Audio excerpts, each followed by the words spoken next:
Salah satu tips yang saya memang sangat sarankan dalam kehidupan Anda tiap hari. Malam mau tidur itu akan jadi minuman buat menguatkan jantung. Mengobati orang-orang diabetes. Ginjal dibersihkan, darah dibersihkan. Hilang pusingnya. Karena 3 jenis bahan tadi itu mengandung antioksidan yang luar biasa.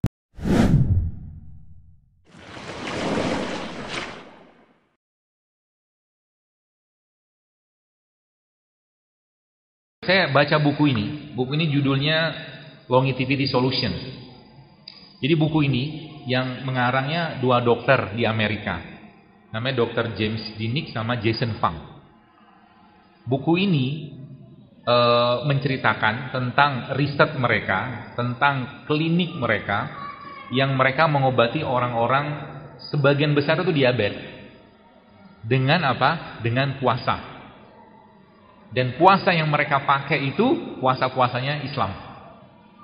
Daud, dia sebutnya alternate day fasting. Puasa Daud, kemudian dia 5-2 fasting. 5-2 fasting itu 5-2, berarti Senin Kamis. Kemudian 3 days a month. Dan yang menariknya, banyak orang-orang yang, ini ada testimoninya, di sini juga ada, ini versi Indonesianya. Complete Guide of Fasting. Panduan hidup sehat berpuasa. Jadi ada orang yang 20 tahun pakai insulin, bisa bebas insulin dengan berpuasa. Masya Allah. Itu saya katakan tadi, umat Islam ini harusnya kita menjadi umat yang paling sehat sebenarnya. Kalau ngikutin sunnahnya Nabi gitu loh. Lagi waktunya puasa, nggak usah makan banyak. Atau nggak usah makan sekalian. Waktunya makan, ya makan. Ya, seperti itu. Dan tadi kembali ke itu bos sekalian. Indonesia kaya dengan rimpang. Indonesia kaya dengan rimpang. Rimpang tuh kayak begini nih, rimpang. Ya, salah satunya kunyit. India merupakan salah satu negeri atau negara yang paling tinggi angka penduduknya kan. Kenapa? Karena rahim wanitanya subur-subur. Iyalah apalagi. Kenapa bisa subur? Karena wanitanya, laki-lakinya banyak makan masalah. Masalahnya nggak pakai H. Masalah itu bumbu. Dan bumbu itu ya banyak ya. Saya mungkin kasih tunjuk lah ya. Jadi kayak begini, ada jinten ya, adanya apa nih? Ada thyme gitu kan, jadi basil ya. Bumbu ini bahan bakunya kita. Ya. Maka salah satu tips yang saya memang sangat sarankan, 2 hal ini dalam kehidupan Anda tiap hari. 2 hal ini dalam kehidupan Anda tiap, ingat baik-baik, jangan pernah lepas. Rimpang sama rempah. Rimpang itu ini, kunyit. Kunyit, jahe, kencur, temulawak, itu bahan bakunya kita. Rempah ya kayak begini nih. Ini rempah. Dan ini gampang sekali kan dibikin masakan. Kalau Anda bikin masakan, maka kuahnya diminum. Maka itu jadi obat. Itu jadi obat. Ya, kuahnya diminum. Dan ibu-ibu mulai sekarang, saran saya, kalau Anda pengen menyehatkan keluarga, khususnya suami di rumah, maka jangan kasih santan ke suami mulai sekarang. Kalau Anda pengen kasih santan ke suami, maka kasihlah santannya dengan cara kayak begini. Iya. 5 menit lagi.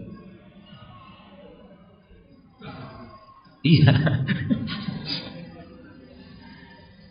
Air kelapa tua itu, airnya jangan dibuang, diminum ya mulai sekarang ya. Itu bagus sekali untuk kesehatan. Air kelapa tua. Jadi bapak-bapak, ibu-ibu yang edisi lama itu maksudnya yang lahirnya tahun 50 gitu loh. Pentium 1, Pentium 2, Pentium 3 lah. Ya. Minumlah air kelapa tua. Air kelapa tua. Kelapa mudanya buat yang masih muda. Karena kelapa muda bagus untuk detox. Kelapa tua bagus untuk mikronutriennya, bagus untuk orang-orang dengan degeneratif. Gitu. Lalu santannya diapain? Di blender. Santannya di blender pakai kurma, kasih kunyit, kasih garam sedikit. Maka itu akan jadi minuman buat menguatkan jantung.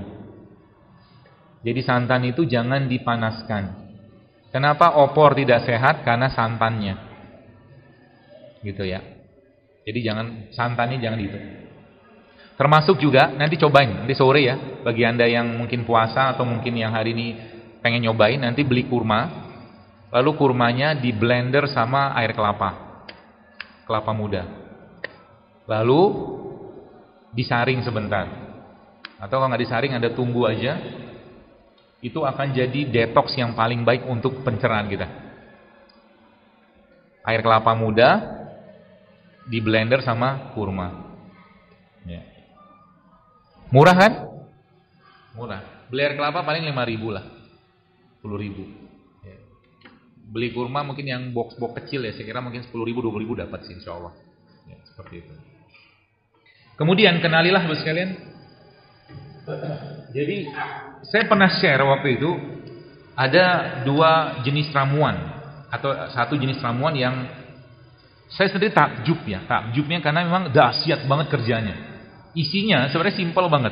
Isinya kunyit, yang kedua serai, yang ketiga ini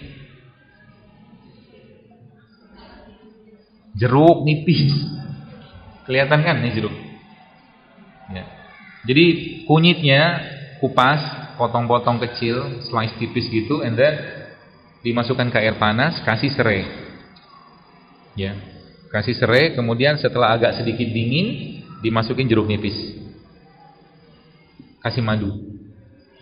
Banyak yang hamil.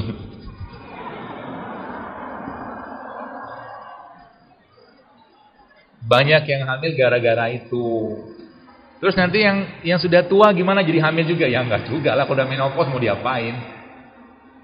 Ya. Karena 3 jenis bahan tadi itu mengandung antioksidan yang luar biasa. Bapak-bapak kalau minum itu coba aja lihat, kemampuan vitalitas Anda akan insya Allah meningkat. Luar biasa. Sampai nanti istrinya akan mengatakan seperti ini. Jadi deh. Lanjut. Oh lanjut. Istrinya akan bilang, papa harus berbagi kebahagiaan ini kepada wanita lain.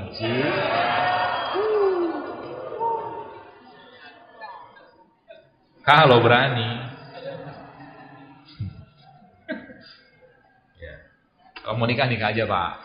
Nikah lagi maksudnya. Jadi tadi apa? Kunyit, jeruk nipis sama serai. Malam mau tidur minum jahe sama pandan. Ya. Jadi Anda harus punya ramuan atau mungkin minuman-minuman yang Anda mulai rutinkan tiap hari. Kalau saya pribadi memang tidak mengkultuskan. Jadi kalau kadang-kadang ada infus water, saya bikin infus water. Kadang-kadang ada jus, saya bikin jus. Kadang-kadang air putih gitu. Air putih, madu udah cukup.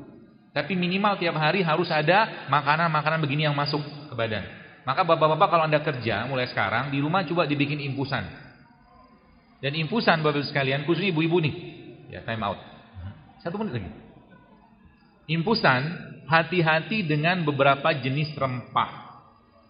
Contoh, kayu manis. Kayu manis itu dia bisa menurunkan gula darah dengan cepat. Jadi kalau ibu-ibu atau bapak-bapak nginfus pakai kayu manis, habis minum itu keliengan, stop. Kemungkinan gula darah Anda turun. Ya. Jadi setiap sayuran atau rempah itu, atau rempah terutama, dia punya karakter sendiri. Ya. Punya karakter sendiri. Maka jangan kita. Jadi kalau memang nggak cocok jangan makan. Banyak pertanyaan. Ya, nggak cocok jangan dimakan. Ya. Dan mulai sekarang pahamilah tubuh Anda, komunikasilah tubuh Anda, berkomunikasilah dengan tubuh Anda lebih sering dan lebih intens. Ya. Kalau lagi sakit jangan langsung minum obat. Herbal sekalipun nggak usah. Mungkin Anda butuh istirahat. Mungkin Anda butuh tidur. Mungkin Anda cuma butuh air putih. Mungkin Anda butuh cuma air hangat. Mungkin cuma butuh madu. Nggak usah langsung makan obat. Ya, apalagi nanti ya. Terakhir ini. Terakhir. Banyak orang bilang herbal itu kerjanya lama. Baik, saya ceritakan rahasianya. Dalam satu kunyit ini Bapak sekalian, banyak sekali bahan aktifnya. Dan bahan aktif pada kunyitnya atau rimpang kayak begini itu kuantitinya itu dikit banget. 0,00 sekian gitu loh. Tapi banyak dia. Satu kunyitnya mungkin sekitar 10-20 lebih jenis bahan aktifnya di sini ya, selain kurkuminnya. Maka ketika orang itu sakit, ketika orang itu sehat, dalam kondisi sehat, si bahan-bahan tadi itu patroli, membersihkan. ginjal dibersihkan, lambung dibersihkan, darah dibersihkan. Oke? Dalam kondisi sehat maka tubuhnya sudah terbiasa dengan ini. Dan dalam kondisi dia sakit, orang itu sakit, maka beliau ini kerjanya spesifik. Kalau yang tadi membersih-bersihkan, yang ini langsung dia perannya memperbaiki kondisi tak seimbang. Maka sering saya sampaikan, kalau Anda sudah biasa hidup sehat, jangan di cheating. Ya, sebab apa? Nanti imbasnya apa? Imbasnya kalau sering banget cheating, dia tidak akan bisa banyak berperan. Contoh, kalau saya pusing kadang-kadang saya cukup minum jahe, kasih madu, kasih garam sedikit, sudah hilang pusingnya. Karena badannya relatif bersih dan si jahenya tadi langsung bertugas di tempatnya gitu. Paham maksudnya ya? Seperti itu.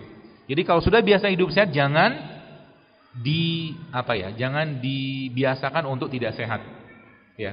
Kita perlu menciptakan kebiasaan-kebiasaan sehat setiap hari, seperti itu.